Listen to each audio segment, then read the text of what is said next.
สบายดีพี่น้องสบายดีเบิร์ดสุขุสุคนเนาะเอาน้อยสิไปไสมื้อนี้นะฮะไปบันจีเคมันไปไสก็ว่าใหม่เฮ้ยว่าบ่เป็นก็อยากว่าบ้านสีเขียวสีเคมันว่าเขียวบ่เป็นเนาะสีเค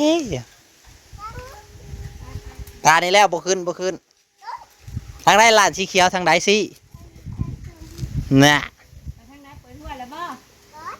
เปิดแล้วบ่เปิดเอากว้างแน่ไปเปิดหัวอีกเปิดอีกหัวนะไปเปิดอีกหัวนะใครอยากไปนำนะยู่ไอ้แงงยู่ไปยู่หัวไปยู่ไปหัวนะดันดันไปแงง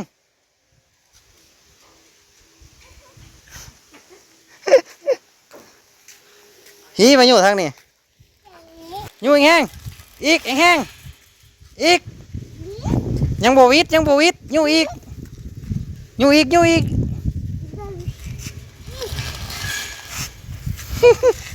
พอแล้วสวิตเกวิดอยากไปหาสีเขียวอย่าเท่นเพิ่นโทรมาให้ไปเอาแกตาลูกเลยสิพาเพิ่นไปเล่นเลยยามโตเลยพี่น้องพอทานสีเขียวพี่น้องโอ้บักม่วงมันเป็นดอกหลายเลยเป็นดอกเลยข้าวโพดมันก็ใหญ่เลยโอ้ข้าวโพดมันก็ใหญ่เลยพี่น้องเขียวปื้ออยู่ใหญ่ไปแล้วมันไข่เป็นบ่อเนี่ยเราบางสวนมันก่อนพี่น้องเลยก็ได้เขาแต่โดนมองมันก็เป็นดอกหมดละอักซิดาเพิ่นก็ใหญ่เลยเด้มากระทันเพิ่นกระดกอะไรพี่น้องต่อมากระทันในดกอะไรปลูกฟาดปลูกจะ2 ปีมากระทันเพิ่นนึงผอมกินเลยมากระทันนี่ปลูกง่ายเลยพี่น้องมันเป็นพืชที่เป็นต้นไม้ที่อยู่กับสภาพแวดล้อมแบบนี้อยู่แล้วมากระทันเนี่ยโอเคเลยกับมักซิดาเนี่ยอยู่ได้มัน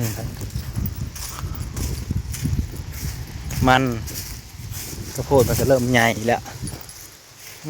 มาแตงเพิ่นกระเป๋ากำลังขึ้นข้างแล้วแตงเพิ่น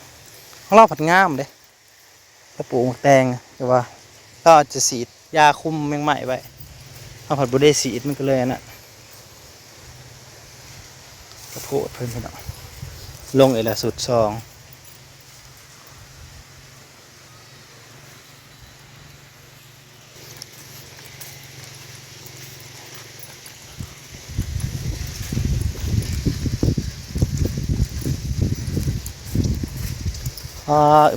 ฟักทองมันก็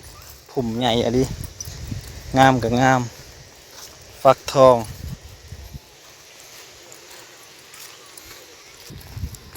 โอ้คือขากแทะคือขากแต่ยืมไปแกงไปคอใหญ่นะอยู่หน้านะมันแกงนะได้เหงื่อยังอันนี้เหงื่อฮิปโปหรือกบจักมือยืมไปแกงไปคอใหญ่ได้อยู่ข้างน้องมันแกงบ่ได้ไปไกลโอ้ยมันน้องไก่ๆนี่นะปิ้วเลยจะกินเจ็กโตเลยจะกินเจ็กโตเลยผมติดน้ำก่อนสาย PE เย่เนาะคอใหญ่ฮะที่ว่ามันนั่นเห็ดเบ็ดเฮาขาดว่านี่เบ็ดเฮาใส่นะ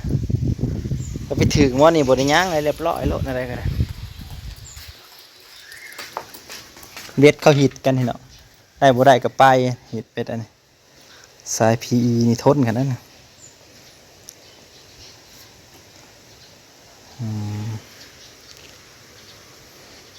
จื้อเท่าไรแล้ว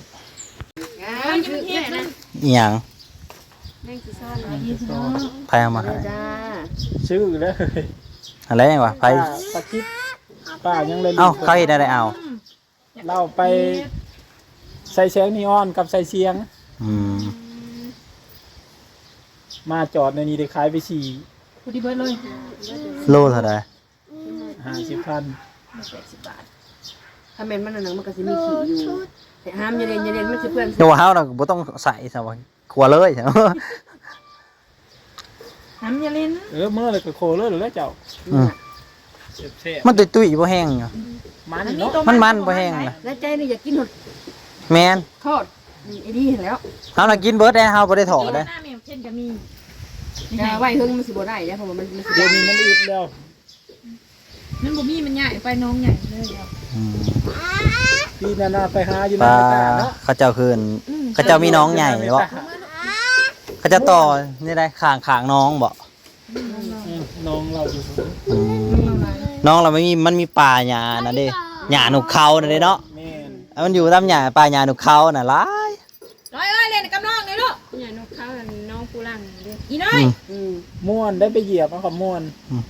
ไปต่อเห็นก็เป็นสับ คาเดียวปุดปิดขึ้นมาบ่ ตอนไปกันหน้าเมตาอันบ่ลาย แม่นปานนั้นยัง หน้า แบบ บักแค้นมัน ลายมองบ่มีน้ำเลยเนาะไปหาหามน้ำมาบ่ใกล้ แจ็คโลซำนี่นะ อุ้ย ๆ ไข่ไหม ไข่เฮาหยังวะบ่ใส่โลนะเฮาน่ะคำทอดกรอบก็คือสิแซ่บ ชอบน้องเลยลูก แกงแช่ตำบักหุ่งเนาะ แกงใส่หน่อไม้แซ่บ ทอดกรอบแล้วก็ใส่ใบมะกรูดหลายๆแล้วก็ห่อใบมะกรูดไปเลย กิโลนี่บ่จ๊ะ คือสิแซ่บสิลองทอดกรอบเบิ่งอยู่ เฮงแซ่บเลยเก็บไว้ ทอดแบบกรอบๆเนี่ยทอดกรอบแล้วมีใบมะกรูดหลายๆทอดใส่กันเลยให้แบบอันนี้ได้แบบแม่งอันน่ะเขาน่ะ แม่งกันเขาจรทอดอันพวกดักแด้ พวกดักแด้พวกหยังตายนะมีแต่ใบมะกรูดใบมะนาวซ้ำนะเต็มของเฮาบ่อึดดอกใบมะกรูดโดย เอาล่ะแม่งหยังนี่ฮู้จักอยู่ บ่ได้ดอก แม่งหยัง แต่ ถ่าย น้อง คลิป ยัง ลู บ่ กถ่าย ยาก คลิป ฮะ น้องยังเบิ่งไปเบิ่งแม่เร็ว แม่งนั้น อย่ามาว่าแมงปลาเด้อมขึ้นยาเช่นเบิดเด้อ คือ ป มั ลาน นั่งบาง เด้ ที อ มันทำกับ แม่งหยังแม่งหยัง ๆ ปลาดู เป็นปีน่ะ แม่งหยังฮู้จักอยู่แม่งหยัง แมงซ้อนเอาดูหาม กำลังคืดบ่รู้ แมงย้อนปลาอยู่เบิดปี บ่แล้วเพิ่นออกให้หมอลีได้เบิดปีนี่ก็ หาตองตีอ่ะ ยังเลย ขอ แม่ มันน่ามีหน่วยหนึ่ง ยุ่มยังถ่ายคลิปให้แม่นะ อยู่ผ่าน สอ ตู้ บใส่ค มี ลิป หน่วยห อ นึ่ง ยู่ เบิ่งลูกบ่แล้วมันคือใช้เงินเป็นแค่ในเนาะ ขี้หมูน่ะยังหลายอยู่บ่สิไปขอซื้อนำจากซอกคำสอก ยังจะสอบมันบ่ทันแห้งเลย แห้งบ่แห้งก็เอาได้อยากได้เดี๋ยวนี้มาใส่มากระโพดเฮาเปียกก็สิไปเอาเด้อมื้ออื่นเด้อจัก2 สอบถ้าสิมาผสมใส่น้ำโฮดหั่นดีอ่า สเล่งครับได้บ่ ตาย สเล่งครับได้ยังว่าส่วนสเล่งบ่ สเลงตาย ได้เลย อืมตำยังก็ตำข้าวปุ้นมืออันบ่มีมือกล่องมันก็ตั้งไว้เลย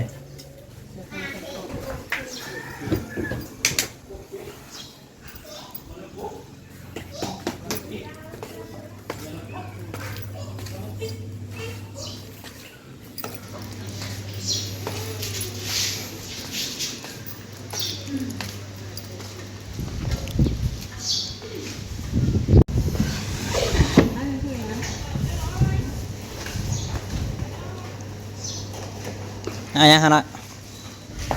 เอาหยังเอาตัวใด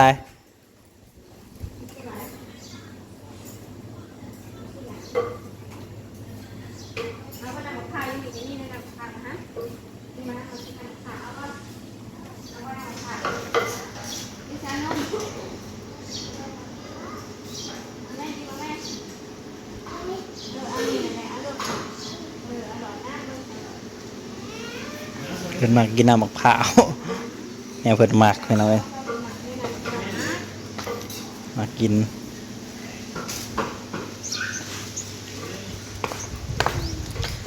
มาทันนี้ยังบ่ทันแล้วอยู่เสียขี้คือว่าเฮาน่ะบ่เสียเวลาแล้วนะเฮาต้องลงไปขวาโลกปอดแต่เฮิงยังได้เท่า นี่ นี้ สีขาวเลยนะบ่มีขี้นี่ ขี่และแห่งมีสารอาหาร ไอ้เป็นหยังมันก็บ่ได้ มันก็ นะ มันก็แย่น้อยเดียวน่ะ มันบ่แย่ทอเฮาขุดออก เออ เฮาเหยียบ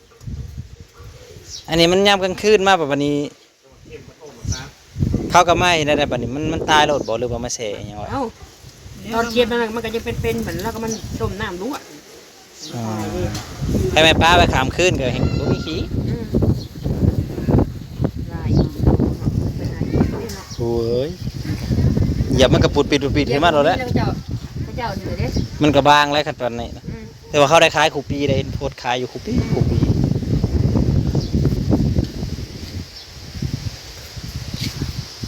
หลูจุนลูน เป็นหยัง